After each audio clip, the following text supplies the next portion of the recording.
Well, that was easier than I thought it would be, honestly. I was worried she might put up more of a fight, but I guess she finally understands that this is what's best for both of us.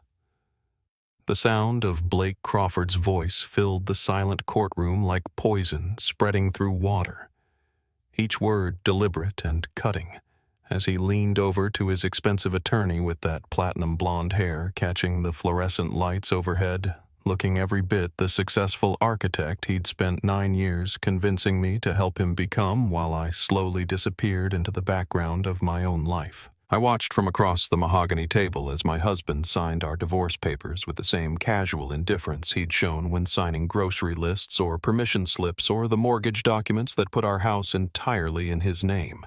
Because married couples should trust each other completely, shouldn't they? And I'd trusted him with everything, including my entire financial future, which was about to become my biggest mistake or my greatest salvation, depending on what happened in the next 30 minutes. Blake's attorney, Garrison Powers, was exactly the type of lawyer you'd expect a man like Blake to hire, all slicked-back hair and expensive cologne, and the kind of smile that suggested he'd sold his soul years ago and gotten a very good price for it. And together they made quite the pair, sitting there in their matching navy suits that probably cost more than I'd spent on clothes in the past 3 years combined. My own lawyer, Miss Elena Vasquez, sat beside me with her kind eyes and worn briefcase and the tired expression of someone who'd fought too many losing battles for women who couldn't afford the good attorneys. And I could see in her face that she thought this was going to be another one of those battles until about 20 minutes ago, when everything changed in ways that Blake couldn't possibly imagine. Judge Diane Morrison sat behind her bench looking stern and professional with her reading glasses perched on her nose, and I could see the disapproval in her expression every time Blake made one of his loud comments to Garrison about how generous he was being to me, how I should be grateful that he wasn't leaving me with nothing, even though that's exactly what he'd planned to do before fate and my father's carefully laid plans intervened. In the back row seat number 7, I could see Paige Sinclair trying to look inconspicuous in her red dress and designer heels. My replacement, Blake's secretary turned mistress, turned future wife. If his plans had worked out the way he'd expected them to, and the irony wasn't lost on me that the woman he was leaving me for was sitting right there watching him try to destroy my life like it was some kind of entertainment. Garrison Powers stood up with the kind of theatrical flourish that probably worked well in corporate boardrooms, but seemed almost obscene in a courtroom where a woman's entire future was being decided, and he began presenting Blake's idea of a fair settlement with the enthusiasm of someone describing an act of charity rather than the legal minimum he was required to offer after 9 years of marriage. According to the documents he spread across the table with exaggerated care, I would receive the house that Blake and I had purchased together 5 years ago, which sounded generous, until you remembered that the mortgage was underwater by $40,000. Because Blake had refinanced it 3 times to fund his business expansion, without ever consulting me about whether that was a good idea, and I would also get our 10-year-old Toyota Camry that needed new brakes and had a check engine light that had been on for 6 months, because we supposedly couldn't afford to fix it even though Blake had just bought himself a Mercedes SUV that he parked in the garage like a trophy. The monthly alimony payment of $1,800 was presented as if Blake was doing me some enormous favor, as if that amount would somehow cover the mortgage payment and utilities and food and health insurance and all the other expenses of existing in the world as a single woman with no job, because my husband had convinced me years ago that it would be better for his career if I stayed home and supported his ambitions instead of pursuing my own dreams of running a graphic design business. Blake would keep his thriving architectural firm that was apparently worth exactly $800,000, according to the valuation he'd provided, even though I knew for a fact that he'd landed a $3 million contract with the city just last month and had been celebrating by taking Paige to expensive restaurants that he told me we couldn't afford when I suggested we go out for our anniversary. He would also keep the vacation property in the mountains that was titled only in his name, even though I'd spent 3 summers helping him renovate it with my own hands, and his retirement accounts that had somehow accumulated $800,000. even though he was always telling me we needed to be careful with money and the Mercedes and the boat that he'd bought last year for fishing trips that always seemed to coincide with Paige needing to work late on presentations. Blake leaned over to Garrison loud enough for me and Miss Vasquez to hear perfectly, his platinum blonde hair falling across his forehead in that way he probably practiced in the mirror, and said with a smirk that made my stomach turn, "I almost feel bad for her walking away with so little after all these years. But then I remember how she never really contributed to building any of this anyway. So maybe it's actually more than fair." And Paige actually giggled from her seat in the back row like this was all some kind of joke instead of the destruction of another woman's life. Judge Morrison was reaching for her gavel, her expression suggesting she was about as impressed with Blake's performance as I was when Miss Vasquez suddenly stood up with a decisiveness I hadn't seen from her before, her voice steady and clear as she addressed the court in a way that made everyone in the room sit up a little straighter and pay attention. "Your Honor, if I may. There is one matter we need to address before finalizing these proceedings, a matter regarding Mrs. Crawford's inheritance from her late father that has only recently come to light due to some administrative complications at the probate court that delayed the proper processing of his estate." Blake's smirk faltered for just a moment, replaced by confusion and then a flicker of something that might have been concern before his arrogance reasserted itself, and he actually laughed out loud in a way that echoed off the courtroom walls. "What inheritance are we talking about here?" "Your Honor, because I hate to break it to everyone, but Maya's father was a custodian who worked the night shift cleaning office buildings, and he died 6 years ago, leaving her maybe a few $1,000s that she spent on his funeral. So unless we're counting his collection of cleaning supplies as valuable assets, I'm not sure what kind of inheritance could possibly be relevant to these proceedings." The casual cruelty in the way he said custodian like my father's honest work was something to be ashamed of. Like the man who raised me single-handedly after my mother died and made sure I got through college and always had everything I needed, was somehow less valuable than Blake's architect father, who'd handed him a trust fund and connections, made my hands curl into fists under the table where no one could see them shaking. Judge Morrison leaned forward with an expression of genuine interest, now her reading glasses sliding down her nose as she looked at Ms. Vasquez with raised eyebrows that suggested this development was unexpected, even for someone who'd probably seen everything in her years on the bench. "What kind of inheritance are we discussing, Ms. Vasquez, and why is this the first time it's being mentioned in these proceedings?" Ms. Vasquez pulled a thick folder from her briefcase with the kind of careful precision that suggested she knew exactly how explosive the contents were going to be. And I felt my heart pounding in my chest because even though she'd explained some of this to me yesterday, I still couldn't quite believe it was real.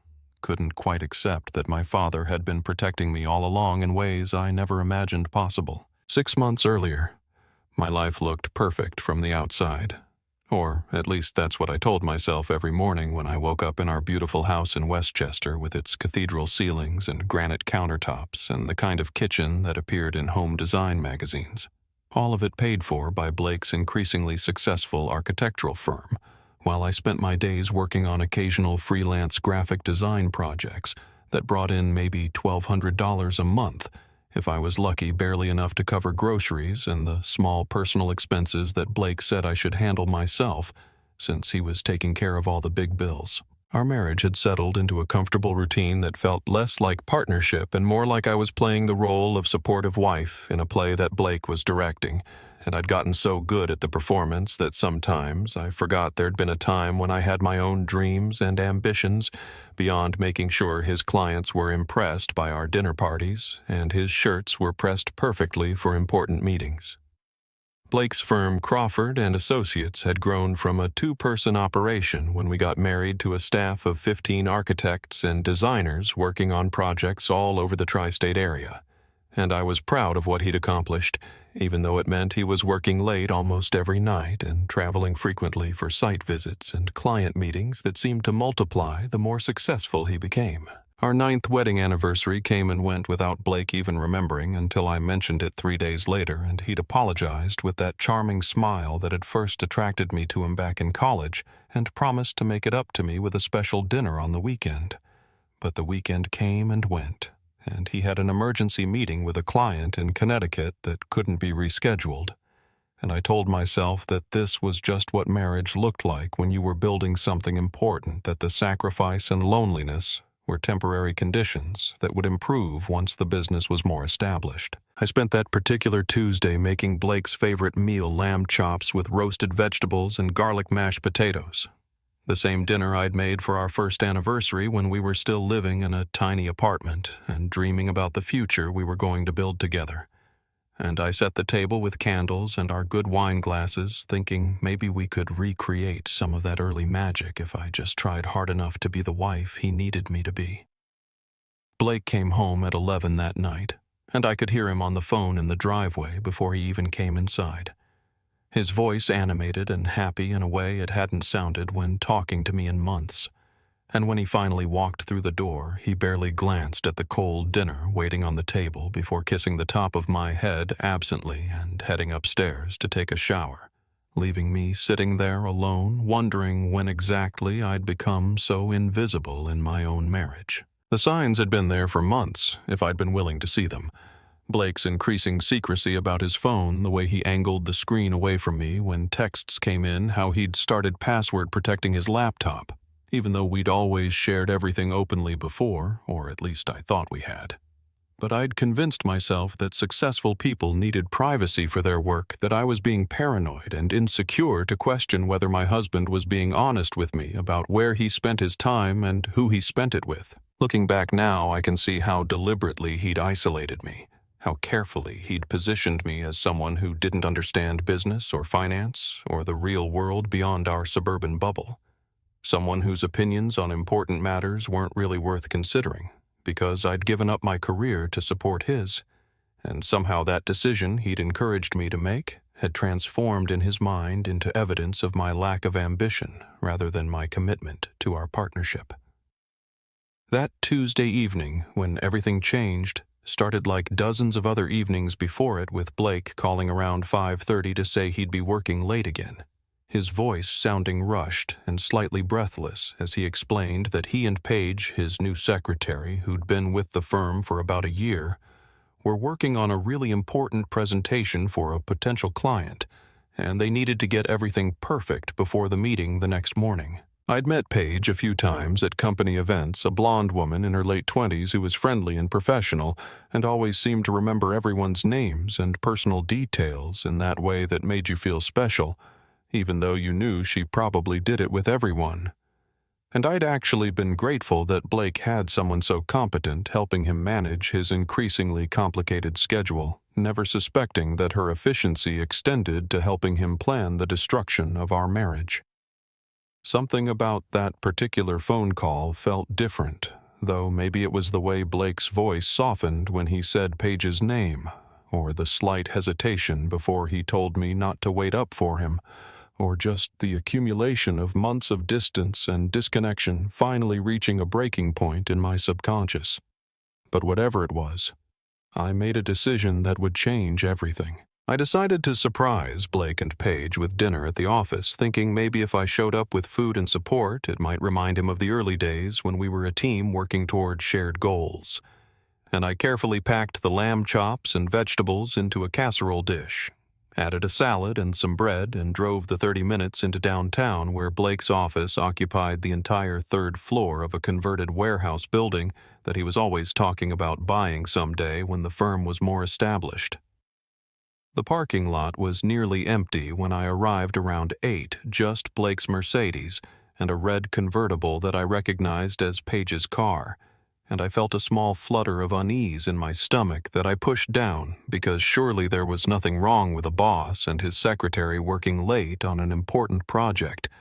This was just me being paranoid again, letting my insecurities get the better of my common sense. I used my key code to enter through the main entrance, balancing the warm casserole dish and the bag of salad and bread as I made my way to the elevator, and the building felt strange and empty in that way that office buildings do. After hours, all the fluorescent lights dimmed and the normal bustle of activity replaced by an almost eerie silence, broken only by the hum of the heating system. The elevator ride to the third floor seemed to take forever, and I found myself getting more excited about surprising Blake, imagining his face when he saw that I'd brought his favorite meal to help him get through the long night of work, picturing how we might eat together in his office and talk about our days like we used to do when we first got married and actually enjoyed each other's company. The elevator doors opened onto Blake's floor, and I immediately noticed that most of the office lights were off except for the glow coming from Blake's corner office at the far end of the space, and I could hear voices drifting across the empty desks and filing cabinets. Blake's deep laugh that I recognized instantly because it was the real laugh he used when he was genuinely amused, not the polite professional laugh he used with clients, and something about that laugh made me slow down and approach more quietly than I'd originally intended. I was maybe 20 feet from Blake's office, hidden behind a partition wall near the copy machines, when I heard Paige's voice, low and intimate and playful, in a way that made every muscle in my body tense up as she said, "You're terrible. What if someone comes in and catches us like this? What would we even say?" And Blake's response came immediately, confident and unconcerned. "Nobody's coming in. It's after 8 on a Tuesday night, and everyone else has lives to go home to. Besides, I pay the rent on this whole floor, so I should be able to do whatever I want here without worrying about who might walk in." The casual possessiveness in his voice, the way he said "whatever I want," sent chills down my spine, because I knew with absolute certainty what I was about to hear, what I'd been refusing to acknowledge for months, because accepting it would mean accepting that my entire marriage had been built on foundations that were crumbling beneath my feet. Blake came home that night at midnight, whistling cheerfully as he walked through the door, and I was sitting at the kitchen table in the dark, having thrown the entire casserole dish of lamb chops and vegetables into the trash can, because I couldn't bear to look at it anymore. Couldn't stand the reminder of how naive I'd been to think that bringing my husband dinner would solve anything when the real problem was that he didn't want to be married to me anymore and was actively planning his escape while I cooked his favorite meals and pressed his shirts and played the role of devoted wife. He found me in the darkness and kissed the top of my head with the same casual affection he'd shown for months, completely oblivious to the fact that I'd just spent the last 3 hours listening to him tell another woman that I was the situation he needed to manage, that my lack of ambition held him back from achieving his full potential, that divorcing me would be easy because I had no idea about his offshore accounts, or the real value of his business, or any of the careful financial positioning he'd been doing for the past 18 months to ensure I walked away with as little as possible. Every fiber of my being wanted to confront him right there in our kitchen, to scream and cry and demand explanations for how the man I'd loved and supported for 9 years could be so cruel and calculating. But something deeper and more primal than my anger took over, some survival instinct that told me knowledge was power and surprise was a weapon, and if I showed my hand now before I understood the full scope of what I was dealing with, I would lose whatever small advantage I might have in the war that was clearly coming, whether I wanted it or not. So instead, I turned on the light and smiled at Blake and asked about his presentation and listened to him lie to my face about working with Paige on spreadsheets and architectural renderings. And I made appropriate sympathetic noises about how hard he was working and how proud I was of his dedication. And the whole time I was performing this charade of the supportive wife, I could feel something inside me turning cold and hard and determined in ways I'd never experienced before. The next 2 weeks were the longest of my life, waking up every morning next to a man who was actively planning to betray me, and acting like everything was fine, making breakfast and coffee and small talk about his day, while knowing that he spent his lunches with Paige planning their future together, and his evenings moving money into accounts he thought I didn't know existed. I spent those weeks researching divorce lawyers in private browsing windows that I cleared immediately after each session, calling from payphones because I didn't trust that Blake wasn't monitoring my cell phone usage, and finally finding Ms. Elena Vasquez through an online support group for women facing financial abuse in divorce, which was apparently what Blake's careful asset hiding was called in legal terms, even though to me it just felt like the ultimate betrayal by someone who was supposed to love and protect me. Vasquez's office was nothing like the sleek glass tower where Blake's attorney probably worked, just a small suite in an older building downtown with worn carpet and metal filing cabinets, and the kind of waiting room furniture that had seen better days. But when she sat down across from me with her kind eyes and genuinely sympathetic expression, and asked me to tell her everything, I felt safer than I had in months, because here, finally, was someone who believed me, and wasn't trying to make me feel crazy for thinking my husband might be lying to me. I told her about overhearing Blake and Paige about the offshore accounts and hidden assets they'd discussed so casually about 9 years of marriage that was apparently worth nothing to a man who valued money and status more than the vows we'd made to each other, and Ms. Vasquez listened to every word while taking careful notes, and occasionally shaking her head in that way that suggested she'd heard similar stories too many times before. When I finished, she was quiet for a long moment before looking up at me with an expression that mixed compassion with a kind of grim realism that I would come to appreciate in the months ahead. And she said very gently that my case was going to be difficult because Blake had clearly been planning this divorce for a long time and had positioned his assets in ways that would be extremely hard to challenge, especially since I had no independent income and no access to the kind of legal resources that Blake could afford with his successful business and hidden offshore accounts. She explained that in cases like mine, where one spouse had all the financial power and the other had been systematically excluded from understanding or controlling the marital finances, the courts often sided with the more powerful spouse simply because they had better lawyers and better documentation and could afford to drag things out until the weaker spouse ran out of money and had to accept whatever settlement was offered just to survive. But I have to ask Ms. Vasquez said, leaning forward with sudden interest. Do you have any family who might be able to help you? Any assets of your own separate from the marriage? Any inheritance or trust fund or anything that might give you some financial foundation to fight from? And I felt tears welling up in my eyes as I shook my head and explained that my mother had died when I was 11 and my father had passed away 6 years ago from a sudden heart attack that took him before I'd even had a chance to say goodbye. And he'd left me a modest savings account of maybe $8,000 that I'd used to pay for his funeral and settle his small debts. Nothing that could possibly help me fight against a man who had millions hidden in accounts around the world. My father, Dominic Winters, had been a night custodian at a downtown office complex for as long as I could remember, coming home in the early morning hours after I'd already left for school and sleeping during the day while I was in class, and our relationship had been built around the precious few hours we had together in the evenings. Before he had to leave for his shift hours, he filled with homework, help, and life advice and stories about my mother, who he said would have been so proud of the woman I was becoming. He worked multiple jobs to make sure I had everything I needed, fixing cars in our apartment parking lot on weekends and doing handyman work for neighbors, always busy and always tired, but never too tired to make sure I knew I was loved and valued and capable of achieving anything I set my mind to, regardless of what anyone else might tell me about my worth or potential. I remembered being young and seeing men in expensive suits come to our modest apartment for meetings with my father sitting at our small kitchen table drinking coffee while I watched cartoons in the next room.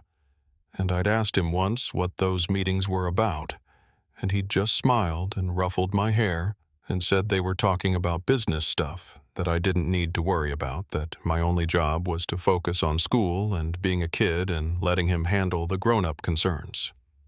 There had been something in the way those men treated my father, a respect and deference that seemed at odds with his position as a janitor. But I'd been too young to understand what it meant, and by the time I was old enough to ask more sophisticated questions, those meetings had stopped happening. Or at least stopped happening where I could see them. When I started dating Blake in college, my father had been polite but reserved in a way that bothered me at the time because I wanted him to love Blake as much as I did wanted his approval and blessing for the relationship that I was sure would lead to marriage and the kind of partnership I'd always dreamed about. Dominic never said anything directly critical about Blake, never told me not to marry him or suggested that he saw warning signs I was missing. But there was something in the way he watched Blake during family dinners, something in the questions he asked about Blake's plans and ambitions and views on marriage that suggested he had concerns. He wasn't quite willing to voice to his daughter, who was clearly head over heels in love. The last real conversation I had with my father before he died was about a month before his heart attack, and he'd taken my hands across the kitchen table in his apartment and looked at me with unusual seriousness as he said, "Maya, baby girl, I need you to promise me something. I need you to promise that you'll always keep your own money, your own accounts with just your name on them, that you'll never let anyone make you completely dependent on them financially, no matter how much you love them or trust them." I'd laughed and told him he was being old-fashioned, that Blake and I were partners, and partners shared everything that keeping separate finances suggested a lack of trust that had no place in a healthy marriage. And my father had sighed and squeezed my hands and said, "Just promise me you'll remember what I said. Remember that having your own resources isn't about not trusting your husband. It's about trusting yourself enough to know you can survive anything life throws at you." Ms. Vasquez's suggestion that I go through my father's belongings looking for anything that might help my case seemed like a desperate long shot. But desperation was pretty much all I had left at that point, so I found myself in our basement late one night after Blake had texted to say he was working late again, pulling out the boxes of Dominic's things that I'd packed hastily 6 years ago, and then never had the courage to really examine, because the grief was too fresh and the memories too painful. The boxes smelled like my father's apartment, a mixture of coffee and Old Spice, and something indefinably him that brought tears to my eyes as I started unpacking years of accumulated memories and documents and personal items that told the story of a man I was beginning to realize I hadn't fully understood, even though I'd loved him with my whole heart. At first, it was exactly what I expected to find: old wedding photos of my parents looking impossibly young and happy. My father's janitorial uniforms still in dry cleaning bags, tax returns showing modest income from his custodian job and side work, birthday cards I'd made him as a child decorated with crayon drawings and crooked handwriting declaring him the best daddy in the world. But then I found things that didn't make sense: business cards from companies I'd never heard of with names like Winters Development Group and Metro Properties LLC, and some of those business cards had my father's name printed on them, not as an employee but as a partner or principal, which seemed impossible because he was a janitor. He cleaned offices and fixed leaking faucets and changed light bulbs. He wasn't the kind of person who had business cards printed with his name in embossed lettering. The receipts I found next were even more confusing: purchases of expensive equipment and legal consultations and architectural surveys, payments to attorneys and accountants and financial advisors, amounts that seemed incomprehensible for someone who I thought made maybe $40,000 a year cleaning buildings and doing odd jobs. There were partnership agreements showing Dominic Winters as holding 30% ownership in something called Metro Properties, LLC, and bank statements from accounts I'd never known existed showing monthly deposits of $10,000, $25,000, even $50,000 going back years. Regular payments that suggested this wasn't occasional income, but rather consistent cash flow from investments or businesses that I'd had no idea my father was involved in. My hands were shaking as I pulled out a leather-bound appointment book that covered the last 3 years of my father's life, and flipping through the pages showed a schedule that was far more complex than I'd ever imagined: meetings with attorneys and real estate developers and business partners, scheduled around his janitorial shifts with the precision of someone who was living 2 completely different lives simultaneously. There was an entry from 8 months before his death that made my blood run cold: meeting with Harrison and partners. Ramaya's future. Must ensure everything is positioned correctly in case anything happens to me before she's ready. At the bottom of the last box, I found a sealed envelope with my name written across the front in my father's careful handwriting, and something about seeing those familiar loops and curves after 6 years of grief made my chest tighten until I could barely breathe as I carefully opened the envelope and pulled out several pages of letter-weight paper covered in the same handwriting that had signed my report cards and birthday cards, and the note he'd left me the last morning of his life saying he'd see me for dinner and we'd celebrate my new promotion at work. My dearest Maya. The letter began, and I could hear my father's voice so clearly in those words that it felt like he was sitting right beside me in that basement, surrounded by his belongings. If you're reading this letter, it means you've finally found these boxes and decided to go through them, which probably means you're facing some kind of crisis or hardship that has forced you to look for resources you didn't know you had. And while I'm sorry that you're going through something difficult, I'm also relieved that my planning is finally coming to light at the moment when you need it most. The letter went on to explain a life I'd never known. My father lived how he'd started as a janitor straight out of high school after my mother got pregnant with me and they needed steady income and health insurance. But how he'd always been watching and listening and learning during those nights cleaning office buildings, observing how businesses operated, understanding what made some companies successful and others fail, gathering intelligence about the commercial real estate market and investment opportunities that most people in his position would never have access to or think to pursue. He described how people treated janitors like they were invisible, talking freely in front of him about confidential business deals and financial strategies and upcoming developments, assuming that the man emptying their trash cans couldn't possibly understand or benefit from the information they were so carelessly revealing. I started small. My father wrote saving every extra dollar I could from my side jobs and putting it into real estate partnerships with people who knew I was a custodian, but respected my business sense enough to take me seriously as an investor. And over 30 years, those small investments grew into something substantial. Something I always planned to tell you about when the time was right. But then I kept waiting for you to be older, more established, more ready to handle the responsibility of wealth. And I realized I was making a mistake.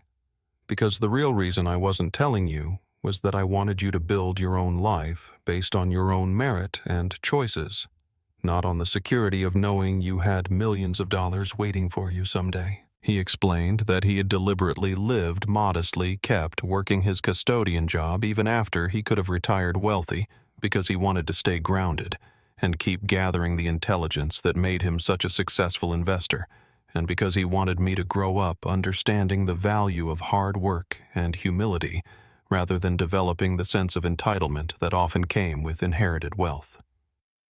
But the part of the letter that made me cry so hard I could barely read the rest was where he wrote about Blake, about how he'd had my husband investigated 3 years into our marriage, because something about Blake's ambition and the way he talked about my career made Dominic uneasy, made him worry that I'd chosen a partner who saw me as an asset to be managed rather than an equal to be cherished. I have evidence of things that might break your heart, Maya, but I've left it with my attorneys because I don't want to be the one who destroys your marriage.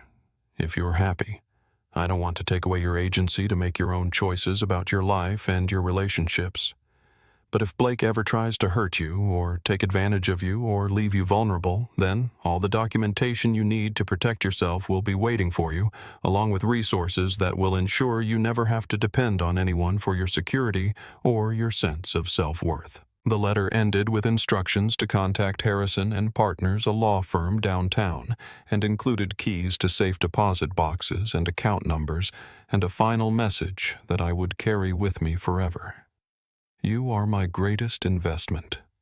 Maya, not because of the money I'm leaving you, but because of the woman you've become, despite my worrying that hiding my success from you might somehow damage you. You are strong and kind and capable and deserving of everything good this world has to offer.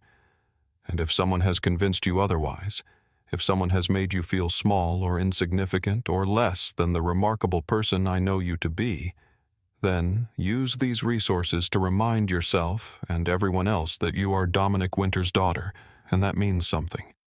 That means you come from strength and intelligence and determination that has been building for generations, and no one has the right to take that away from you." I called Harrison and Partners the next morning as soon as their office opened, my hands still shaking from a sleepless night spent reading my father's letter over and over, while Blake slept peacefully beside me, completely unaware that his carefully constructed plan to leave me with nothing was about to collide with resources and protection he'd never imagined possible.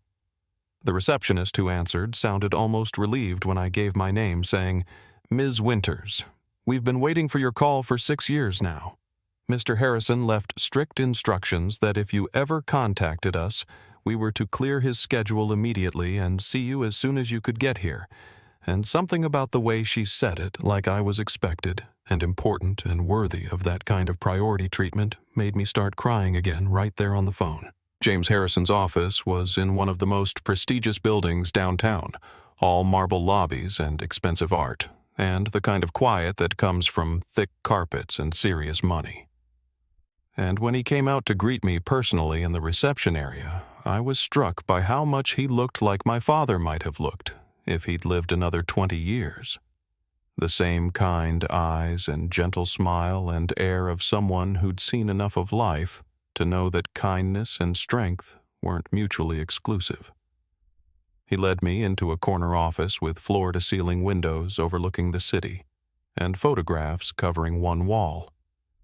And I caught my breath when I saw that several of those photographs showed my father, not in his janitor's uniform, but in business casual clothes, standing at construction sites and ribbon-cutting ceremonies and boardroom tables, looking confident and successful in ways I'd never seen him look during his lifetime. "Your father was one of my dearest friends, and absolutely one of the smartest clients I've ever had the privilege of representing," Mr. Harrison said as we settled into leather chairs around a conference table, and he spent the last 15 years of his life building something extraordinary while maintaining the cover of an ordinary working-class life, because he had very specific ideas about how wealth should be managed and passed down to the next generation. He opened a thick folder and began showing me documents that seemed to come from someone else's life. Entirely. Not the modest existence I thought my father had lived. Estate valuations totaling $6.2 million spread across commercial real estate holdings, partnership stakes in 4 thriving businesses, and liquid assets of $1.8 million sitting in accounts that were waiting for me to claim them. The commercial real estate portfolio alone was staggering 12 properties scattered throughout the downtown area and surrounding suburbs, including, Mr. Harrison said with a slight smile, the building at 450 Commerce Street, where my husband's architectural firm had been leasing office space for the past 3 years, paying $15,000 a month in rent to a property management company that was actually one of my father's holdings, which meant Blake had been unknowingly paying rent to my family for years, while telling me we needed to be careful about money. Dominic had Blake investigated about 3 years ago. Mr. Harrison continued pulling out another folder that was considerably thicker than the first, not because he wanted to interfere in your marriage, but because he wanted to make sure that if Blake ever turned out to be the kind of man Dominic suspected he might be, you would have all the evidence and resources you needed to protect yourself.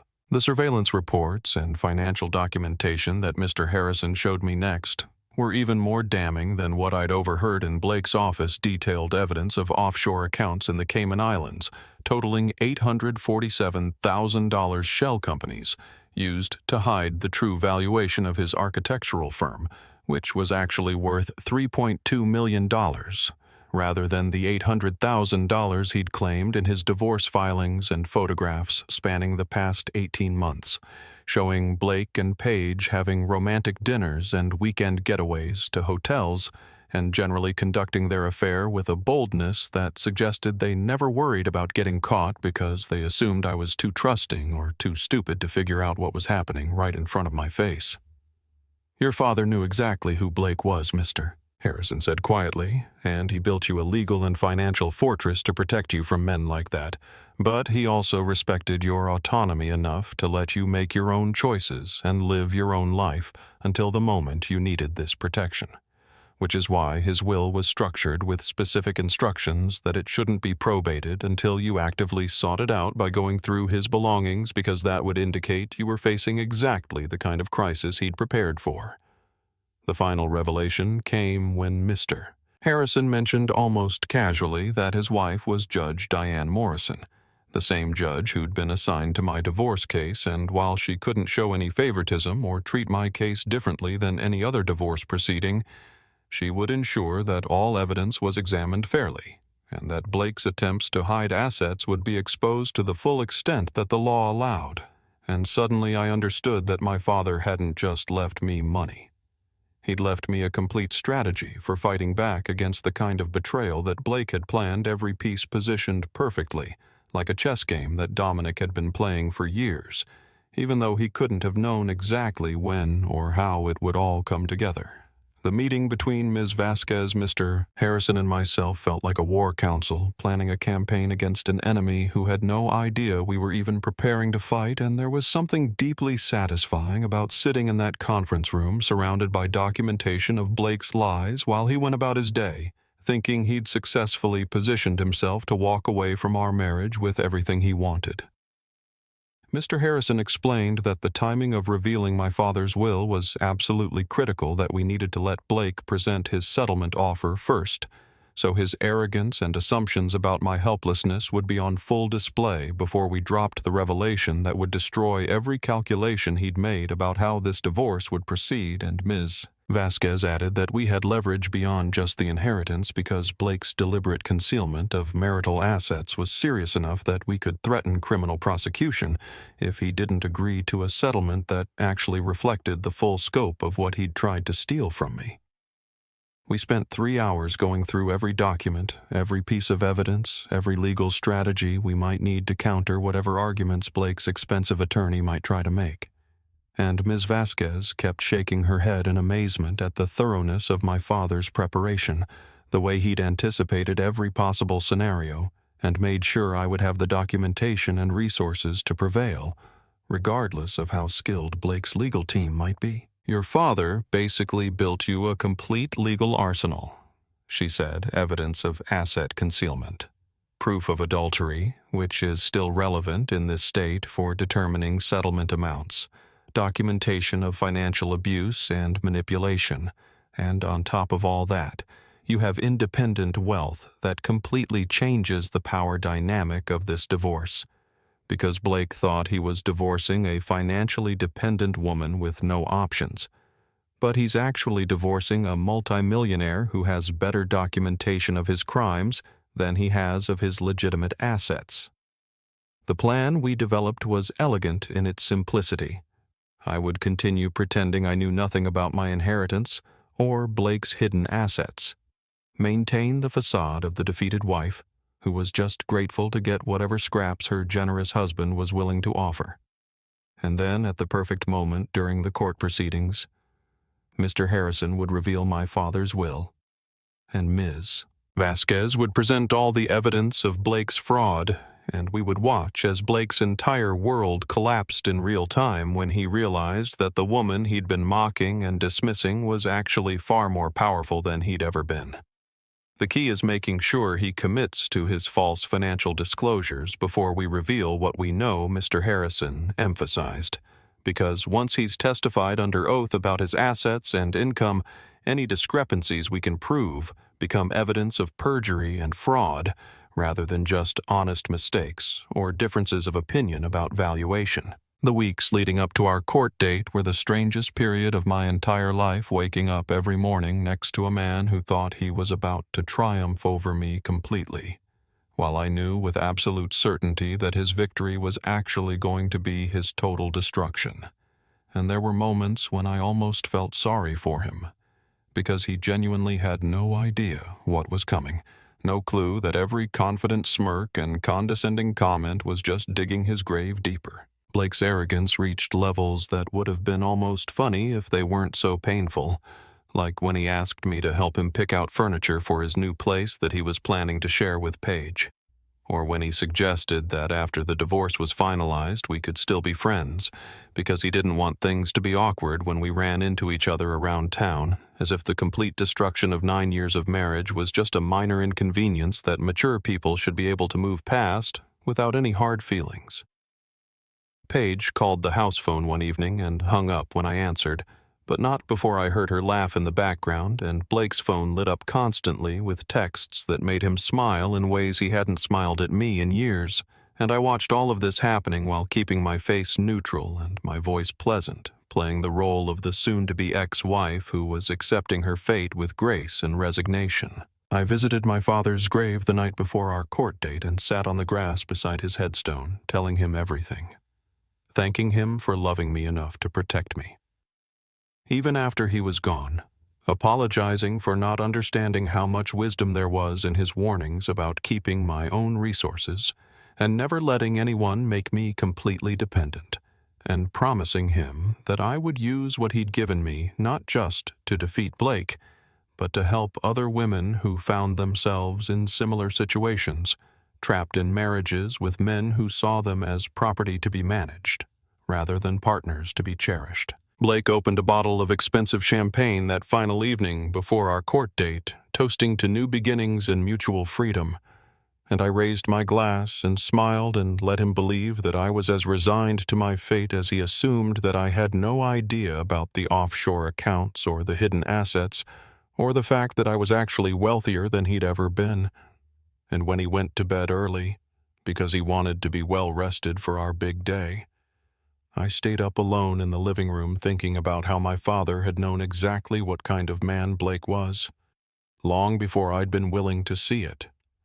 How he'd built protection for me because he understood that love sometimes makes us blind to truths that should be obvious, and how tomorrow I was going to honor his memory by showing Blake and everyone else in that courtroom that Dominic Winter's daughter was nobody's fool and never had been. I'd just been playing a longer game than anyone realized, Ms.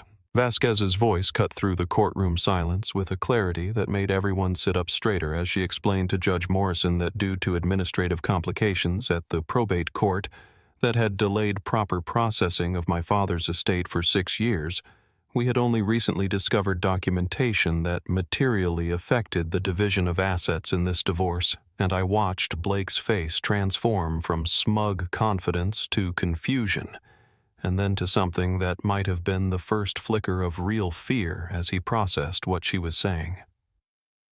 Garrison Powers jumped to his feet immediately with an objection that this was clearly a stall tactic, that I'd had years to bring up any supposed inheritance, and waiting until the day of our divorce finalization was obviously just a desperate attempt to delay the inevitable.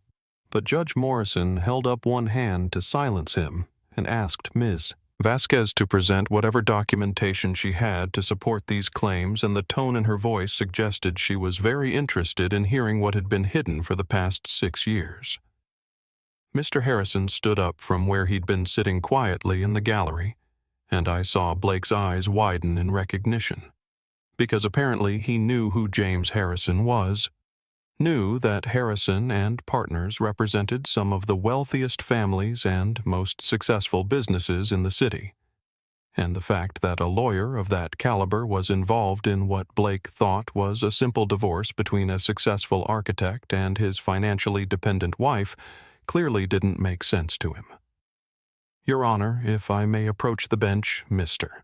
Harrison said with the kind of quiet authority that comes from decades of winning cases that other lawyers thought were unwinnable. "I am the executor of Dominic Winter's estate, and I can provide clarification on the inheritance documentation that has recently come to light, as well as explain why the timing, while unusual, is actually exactly what Mr. Winters specified in his will when he established very particular conditions for when and how his assets should be transferred to his daughter." Judge Morrison gestured for Mr. Harrison to approach, and I saw Blake lean over to whisper frantically to Garrison, his platinum blonde hair falling across his forehead in a way that would have seemed charming once, but now just looked desperate and afraid, and Garrison was shaking his head and shuffling through papers like he might find some magical document that would explain what was happening and give them back the control they'd thought they had over these proceedings. Mr. Winter's estate. Mr. Harrison began addressing the court with the kind of measured calm that suggested he'd delivered this type of bombshell many times before, was valued at the time of his death, 6 years ago, at approximately $6.2 million, consisting of commercial real estate holdings, partnership interests in several successful businesses, and liquid assets, all of which was to be transferred to his daughter Maya under very specific conditions designed to ensure she would receive this inheritance only when she truly needed it, rather than as an automatic transfer upon his death. The number $6.2 million seemed to echo through the courtroom like a gunshot, and I watched Blake's face drain of all color as he processed what that meant, his mouth actually falling open in a way that might have been comical if this wasn't the complete destruction of every plan he'd made for his future. $6 million, Blake finally managed to say, his voice cracking slightly. That's impossible. Her father was a custodian who cleaned office buildings. He lived in a rent-controlled apartment and drove a 15-year-old truck. There's no way he had that kind of money. Mr. Harrison turned to look at Blake directly, and there was something almost pitying in his expression as he said Mr. Winters was indeed employed as a night custodian for the entirety of his adult life, but he was also one of the most successful commercial real estate investors in this city, and he used his position as a custodian to gather intelligence about business opportunities that other investors never had access to, building a portfolio over 30 years that included, among other properties, the building at 450 Commerce Street, where I believe your architectural firm has been leasing office space for approximately 3 years. The revelation that Blake had been paying rent to my father's estate and therefore indirectly to me for the past 3 years seemed to hit him like a physical blow, and I saw Garrison whisper something urgent in his ear before standing up to request a recess so they could review this new information.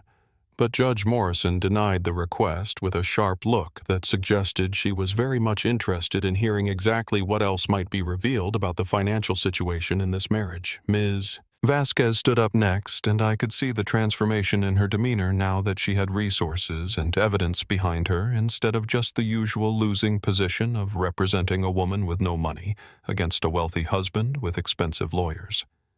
And she began methodically presenting documentation of Blake's hidden assets, the offshore accounts in the Cayman Islands, the shell companies used to conceal the true value of his architectural firm, the systematic transfer of marital assets into accounts and properties that were structured to keep me from having any claim to them in a divorce.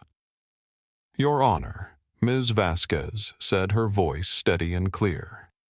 We have evidence that Mr. Crawford has been planning this divorce for approximately 18 months, during which time he deliberately concealed marital assets, transferred funds to offshore accounts, manipulated business valuations, and engaged in a pattern of financial abuse designed to leave Mrs. Crawford with as little as possible while he retained the wealth they built together during 9 years of marriage. She presented bank records showing transfers totaling $847,000 to accounts in the Cayman Islands that Blake had never disclosed.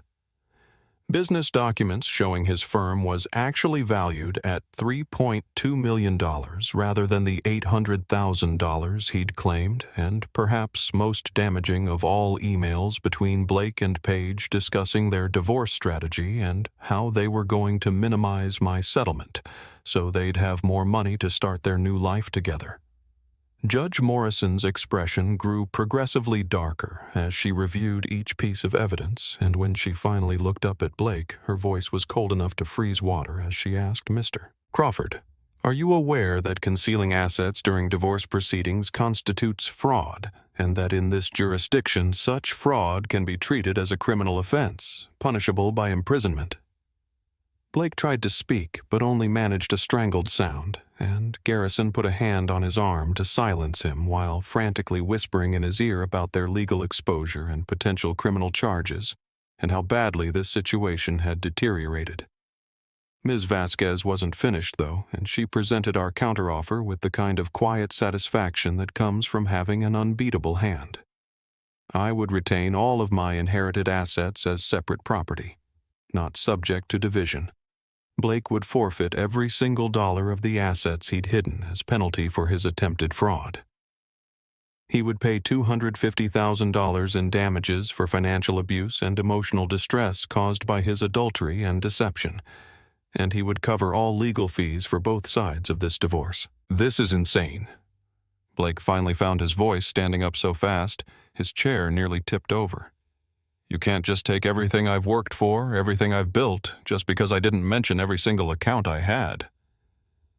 Judge Morrison fixed him with a look that could have melted steel and said in a voice that left no room for argument, Mr. Crawford, you didn't simply fail to mention a few accounts, you deliberately and willfully concealed marital assets, with the specific intention of defrauding your wife of her legal share of the wealth you accumulated during your marriage. You committed perjury in your financial disclosures to this court, and based on the evidence I've seen, you could very easily be facing criminal prosecution in addition to these civil proceedings. So I strongly suggest you sit down, consult with your attorney, and seriously consider that Mrs. Crawford is being extraordinarily generous by offering you a settlement that allows you to keep any assets at all instead of pressing charges that could result in prison time. Blake turned to me. Then, his expression desperate in a way I'd never seen before, all the arrogance and superiority stripped away to reveal someone who finally understood that he'd lost everything he thought he'd won, and he said my name like a question, or maybe a prayer. Maya, please, we were married for 9 years. Doesn't that mean anything to you? Can't. We work this out like adults instead of destroying each other? And I stood up slowly, feeling the weight of every person in that courtroom watching me.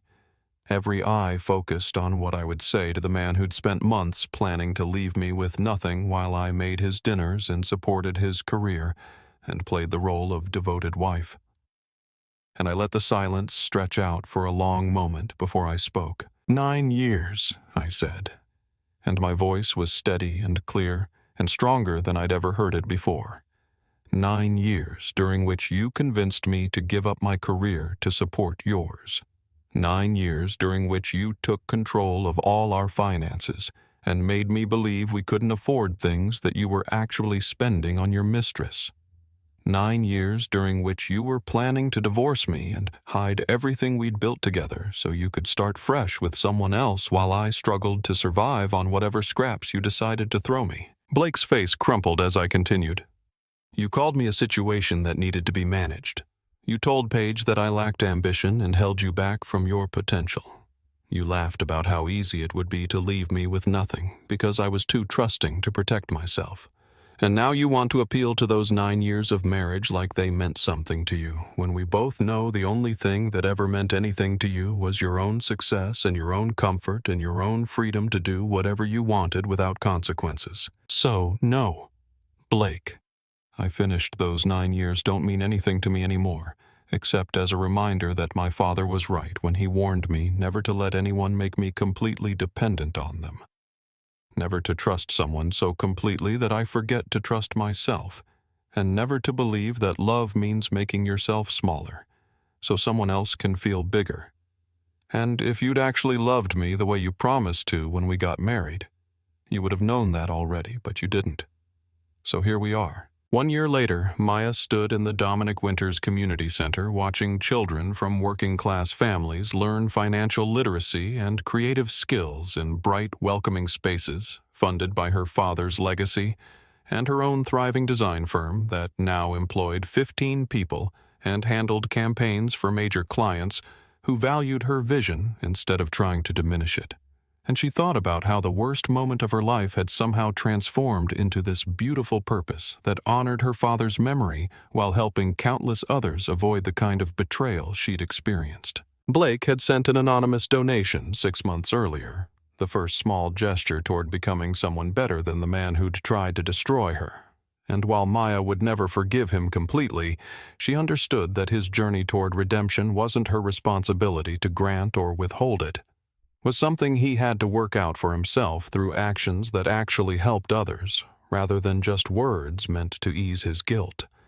And she took a certain satisfaction in knowing that his architectural firm was slowly recovering, but would never reach the heights it might have if he'd chosen partnership over betrayal. The legal battle had sparked more than personal victory, though, because Maya worked with Judge Morrison to establish the Financial Protection Initiative, providing free legal counsel and financial education to people facing divorce from manipulative partners, while new legislation requiring full asset disclosure in all divorce proceedings made it harder for others to hide wealth the way Blake had tried to do. And James Harrison's firm now ran monthly workshops teaching people how to protect themselves financially in marriage. And Maya's story became a teaching case in family law courses about justice, resilience, and the importance of building structures that protected the vulnerable instead of just punishing the guilty after damage was already done. Dominic Winters's greatest investment hadn't been the buildings or the businesses or the carefully hidden millions that ensured his daughter's security. It had been the years he'd spent teaching Maya that real power came from knowing your own worth and refusing to let anyone convince her to be less than she was. And that lesson had paid dividends that would last for generations of people who would benefit from Maya's foundation and her advocacy and her unshakable belief that everyone deserved to be valued for exactly who they were, not diminished to make someone else feel powerful. And as she watched children in the center that bore her father's name learn those same lessons, she finally understood what he'd meant when he called her his greatest treasure, because the true inheritance wasn't the money at all. It was the strength to use it for something that mattered. If this story moved you, please subscribe to our channel and share it with someone who needs to remember that they're stronger than they know, and let us know in the comments where you're watching from, and whether you've ever faced a situation where someone underestimated you, only to discover they'd made a serious mistake, because your stories matter, and your voices deserve to be heard just as much as Maya's did.